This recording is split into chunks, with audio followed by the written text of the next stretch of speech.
Good morning, all of you. I am Madhvi, your English educator. Beta, in this class, we study about the last poem of our Flamingo book, Aunt Jennifer's Tiger, composed by Enrine Rich. Okay? In this poem, Enrine Rich expresses a woman feeling. Okay? Means through her artwork. Aunt Jennifer is the victim of the male dominated society. She has no one to tell the mental and physical pain.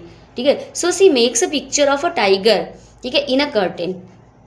समझ आ रहा है कि जो aunt Jennifer tiger है, जो हमारी pome है, इसको एनराइन रिच ने लिखा हुआ है. ठीक है, इसमें एक जो फीमेल होती है उसकी फीलिंग्स को एक्सप्रेस किया गया है एक इमेज के द्वारा. इमेज किसकी है? वो टाइगर की है.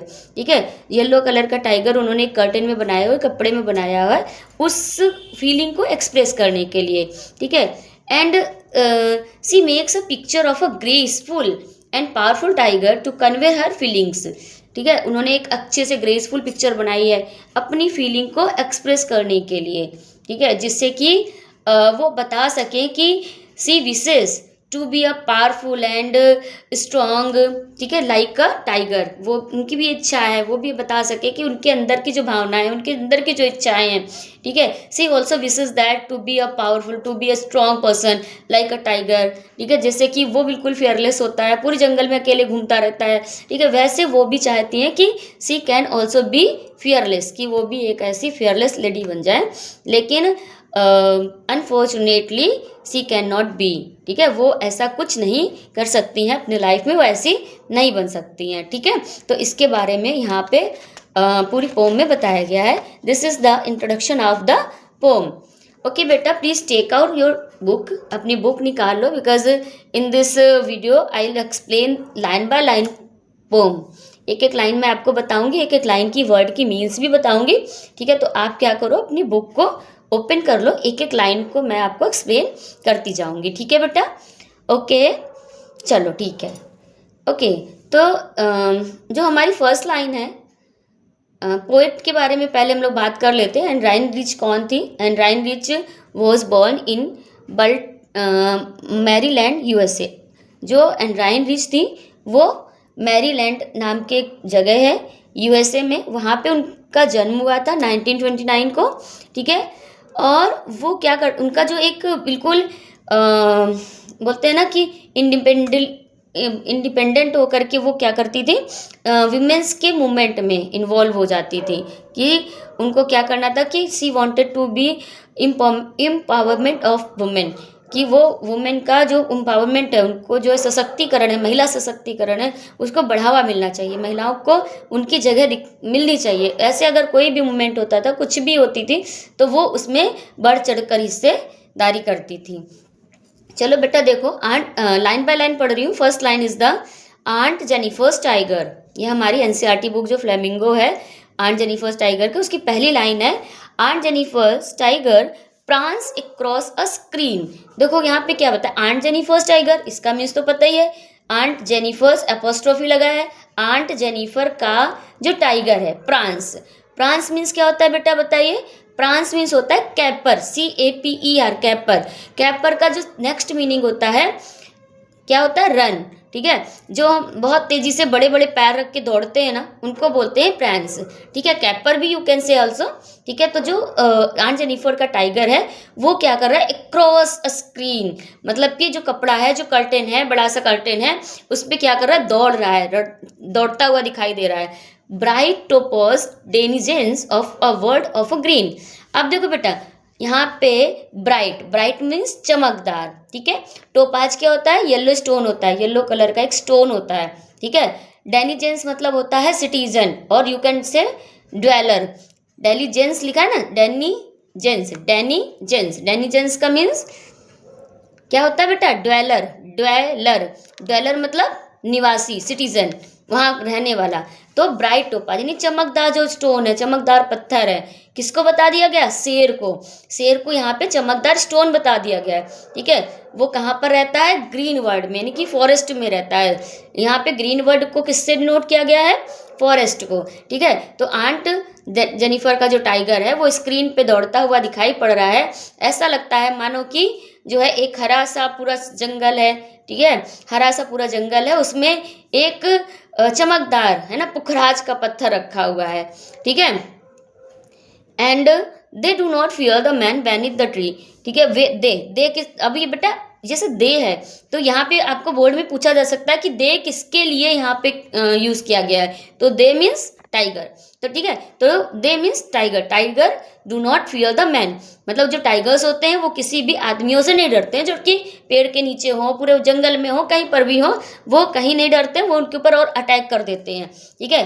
They pace in sleek chivalric certainty. अब देखो यहाँ पे एक बात आई है पेस, है ना, एक वर्ड आया यहाँ पे पेस। पेस का मतलब बेटा क्या होता है, गति, ठीक है, या फिर दौड़ना।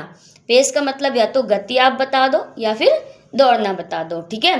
तो यहाँ पे होगा दौड़ना, क्योंकि यहाँ गति और दौड़ना एक ही बात होती है, लेकिन यहाँ पे तेजी से चल रहा है ना, तो यहाँ पे रन कर सकते हो आप। स्लीक, स्लीक मीन्स यहाँ पे वैसे तो स्मूथ होता है, ठीक है, लेकिन स्लीक सिवलरिक है, स्लीक सिवैलरिक, सिवैलरिक का मतलब होता है शूरवीरता पूर्ण, ठीक है। देखो इसका पूरा का मीन्स समझ लो, स्लीक सिवैलरिक सेटेनिटी मतलब शानदार शूरवीरतापूर्ण आत्मविश्वासी, ठीक है, मतलब क्या होते हैं वो बहुत ही शानदार तरह से आगे बढ़ते रहते हैं, है ना, किसी से भी डरते नहीं है, निडर होकर के क्या करते हैं, जंगलों में दौड़ते रहते हैं, ठीक है। इतनी बात समझ आई बेटा। देखो यहाँ पे आपका टोपाज वाली जो लाइन है ये बहुत इंपॉर्टेंट है, अगर आपको आएगी बोर्ड में तो पूछा जा सकता है why the poet compare the tiger to the topaz, topaz से क्यों कंपेयर किया गया, बिकॉज ऑफ द कलर, ठीक है, जैसे कि टोपाज का कलर येलो होता है वैसे ही टाइगर का कलर भी येलो होता है। क्लियर है ना बात इतनी?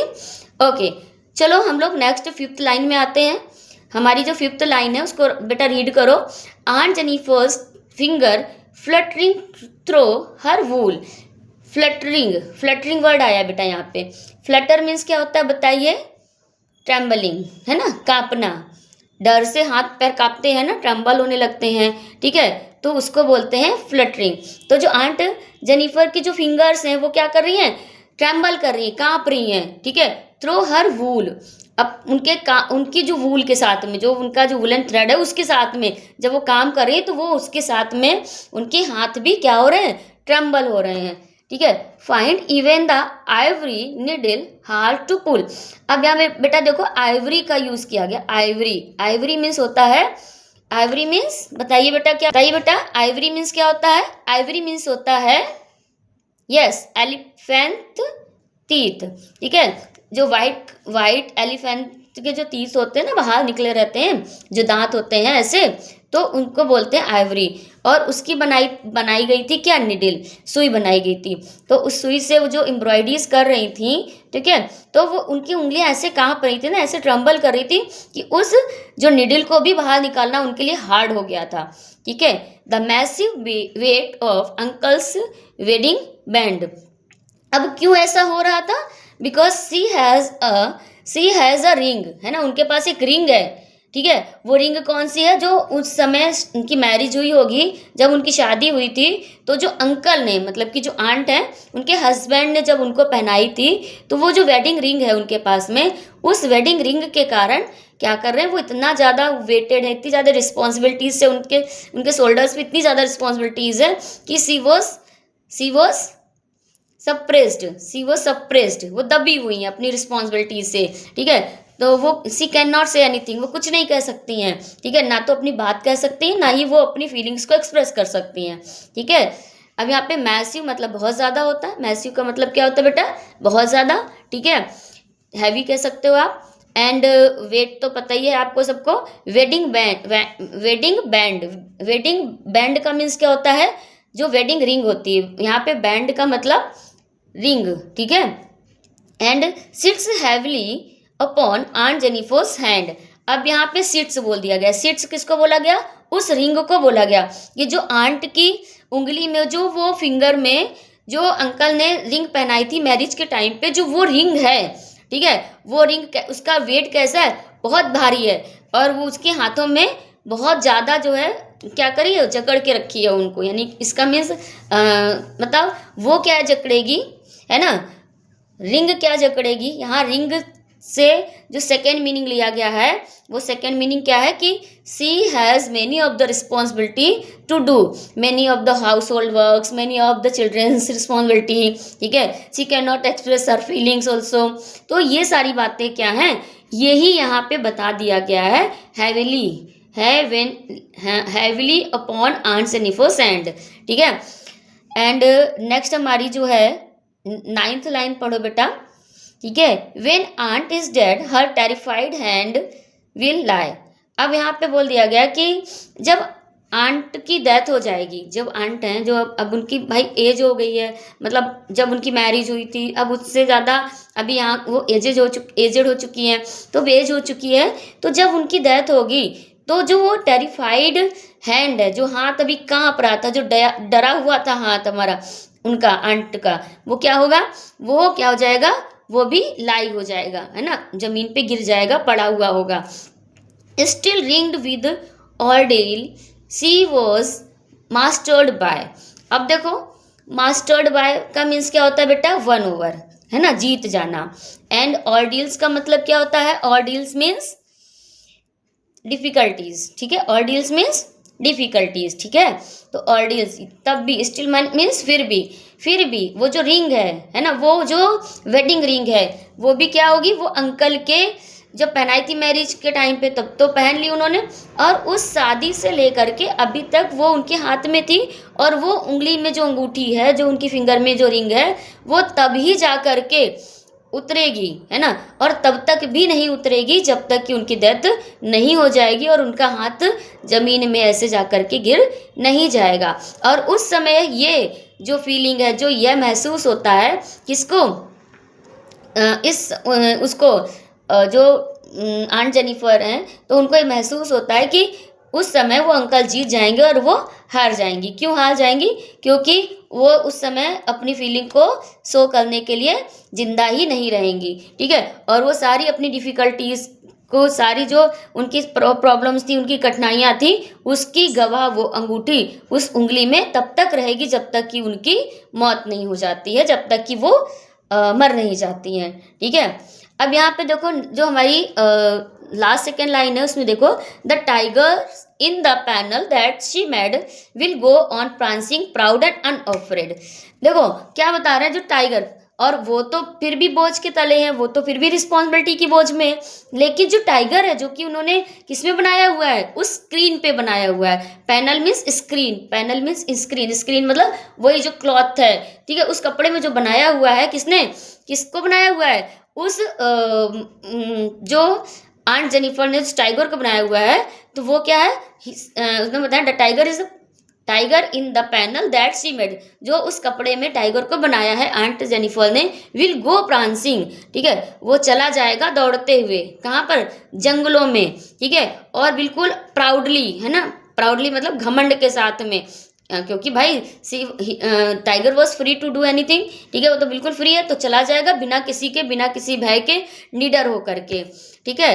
तो this is the explanation of our poem aunt Jennifer's tiger. So please see my video, ठीक है। if you have any of the confusion in this poem then you can ask me in my comment box, okay। so let us see the poetic devices used in this pome, ठीक है। इस pome में हमारी poetic devices जो use हुई हैं वो हम अभी देख लेते हैं, ठीक है बेटा। सबसे पहली जो पोइटिक डिवाइस है उसमें हम लोग देखेंगे, ठीक है ना, जो सबसे पहली पोइटिक डिवाइस है वो हमारी है राइमिंग स्कीम। बेटा हमारी बुक ओपन करो अपनी, और उसमें देखो जो ऊपर की लाइंस हैं आपस में क्या हो रहा है, इंटरकनेक्ट हो रही हैं, मतलब कि उनका जो उनका प्रोनाउंसिएशन है आपस में मिल रहा है ना। जैसे देखो लास्ट का वर्ड है स्क्रीन, लास्ट में जो वर्ड है स्क्रीन, ठीक है, दूसरा वर्ड है ग्रीन, स्क्रीन और ग्रीन, फिर देखो ट्री, ठीक है, फिर देखो नीचे सर्टेनिटी, तो ऊपर का ए मिल रहा है, दोनों स्क्रीन एंड ग्रीन दोनों एक ही जैसा है, तो ये ए हो गया। एंड ट्री एंड सर्टेनिटी, तो इसमें भी लास्ट में ई आ रहा है, तो ये हो गया बी। अब देखो बेटा वूल और पुल, ये क्या हो गया, सी, है ना। बैंड एंड हैंड, ये क्या हो गया बेटा, डी। तो इसकी जो राइमिंग स्कीम होगी बेटा वो क्या होगी आपकी, AABBCCDD। ठीक है, इसकी जो राइमिंग स्कीम होगी वो क्या होगी? AABBCC और DD। ठीक है, second one is the personification. Personification figure of speech क्या होता है? When we compare non living और इन ह्यूमन थिंग्स, ठीक है, टू द ह्यूमन। जब जो नॉन लिविंग थिंग्स होती हैं या फिर जो ह्यूमन नहीं होती हैं, एनिमल्स होते हैं, उनको अगर हम लोग ह्यूमन क्वालिटीज से कंपेयर करते हैं, वहाँ पे पर्सोनिफिकेशन फिगर ऑफ स्पीच होता है। इसमें इसको हिंदी में हम लोग बोलते हैं, इसको हिंदी में क्या बोलते हैं? मानवीयकरण। ठीक है, मानवीयकरण अलंकार, मानवीयकरण अलंकार बोलते हैं। ठीक है, तो पर्सोनिफिकेशन को क्या क्या हो गया? ये मानवीयकरण। अब देखो बेटा, यहाँ पे स्लीक, सिवलरिक, सर्टेनिटी, ये जो वर्ड है ये तो हम लोग उसके लिए यूज करते हैं ना, ह्यूमंस के लिए, बहादुर, विशाल, शानदार, है ना। तो ये क्वालिटी हमने किसको दे दी? टाइगर को दे दी। तो यहाँ पे ये क्या हो गया? पर्सोनिफिकेशन हो गया। ठीक है, और नेक्स्ट में हमारा है मेटाफर। अब मेटाफर अभी मैंने आपको बताया था, topaz is compared with the tiger because of the colour, है ना। जो टोपाज स्टोन है वो किससे, जो टोपाज स्टोन है वो किससे कंपेयर किया है उसको? यस बताइए। यस, उसको टोपाज को टाइगर से कंपेयर किया है। ठीक है, तो टोपाज को टाइगर से जब कंपेयर किया हुआ है तो फिर वो क्या हो गया? मेटाफर हो गया, क्योंकि यहाँ पे डायरेक्ट कंपैरिजन हो रहा है विदाउट एनी वर्ड। अगर लाइक, सो, एज होता तो फिर ये हमारा मेटाफर नहीं होता। ठीक है, तभी सिमली हो जाता, लेकिन यहाँ पे टोपाज को डायरेक्टली कंपेयर कर दिया गया, bright topaz with the tiger, इसलिए ये क्या हो गया? इसके लिए क्या हो गया बेटा? मेटाफर हो गया। ओके, नेक्स्ट हमारा है एलिट्रेशन। एलिट्रेशन बेटा बहुत जगह पर है, जैसे यहाँ देखो सिवलरिक, सर्टेनिटी, इसी में है सीसी का जो बार बार रिपीटेशन हो रहा है। जब हम लोग किसी भी कॉन्सोनेंट लेटर को बार बार रिपीट करते हैं again and again, then it will be alliteration. जैसे फिंगर फ्लटरिंग, है ना, एफ का रिपीटेशन हो रहा है, प्रांसिंग, प्राउड, पी और पी का हो रहा है ना। तो इस जहाँ पे सेम लेटर का रिपीटेशन होता है, सेम कॉन्सोनेंट लेटर का रिपीटेशन होता है, then it will be alliteration. Yes, okay. Next है हाइपरबोल। हाइपरबोल में क्या होता है बेटा? एग्जैजरेशन होता है। एग्जैजरेशन मतलब क्या होता है? किसी भी चीज को बढ़ा चढ़ा के बताना, है ना। जब किसी भी बात को या तो बहुत बढ़ा के बताओ या तो बहुत घटा के बताओ, वहां पर होता है हाइपरबोल। हाइपरबोल को हिंदी में बोलते हैं, यस बताइए, हाइपरबोल को हिंदी में क्या बोलते हैं? हाइपरबोल को बोलते हैं अतिशयोक्ति वाक्य, अतिशयोक्ति अलंकार। ठीक है, अतिशयोक्ति अलंकार। मेटाफोर को हिंदी में क्या बोलते हैं? रूपक अलंकार। ठीक है, और एलिट्रेशन को क्या बोलते हैं? अनुप्रास अलंकार। ठीक है बेटा, तो हाइपरबोल में यहाँ पे हाइपरबोल है। अब देखो वो वाली लाइन है हमारी, देखो यहाँ पे दी है, massive weight of uncle's band. Massive weight of uncle's band. भाई एक फिंगर है, ये इतनी छोटी सी रिंग है, फिंगर में रख दी, कितना वेट होगा भाई कि कोई उठा ही नहीं पाएगा। तो यहाँ पे बहुत हैवी थी, बहुत ज़्यादा थी, तो ये क्या हो गया? एग्जरेट कर रहे हैं ना यहाँ पे, यानी किसी चीज़ को बढ़ा चढ़ा के बता रहे हैं ना, तो यहाँ पे हाइपरबोल फिगर ऑफ स्पीच है। ओके बेटा, नेक्स्ट हमारा आता है एनाफोरा। एनाफोरा देखो कहाँ पर है, यहाँ पे देखो दे और दे का रिपीटेशन किया गया है। यहाँ पे जो थर्ड एंड फोर्थ लाइन में दोनों में दे दिया है, तो जब हमारी स्टार्टिंग में सेम वर्ड का रिपीटेशन होता है वहां पे एनाफोरा होता है। ठीक है, yes. And imagery figure of speech और है, इमेजरी भी है। ठीक है, इमेजरी फिगर ऑफ स्पीच है। इमेजरी जो है literary device also use in here. ठीक है, इमेजरी भी है यहाँ पर। Okay, this is enough. तो ये सारे जो हमारे लिटरेरी डिवाइसेस हैं, प्लीज़ इसको अच्छे से पढ़ लेना और हमारी वीडियो वॉच ज़रूर करना, आपको बहुत बेनिफिट मिलेगा।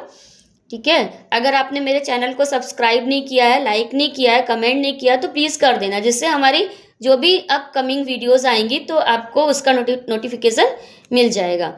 Okay, thank you for watching my video, thank you so much.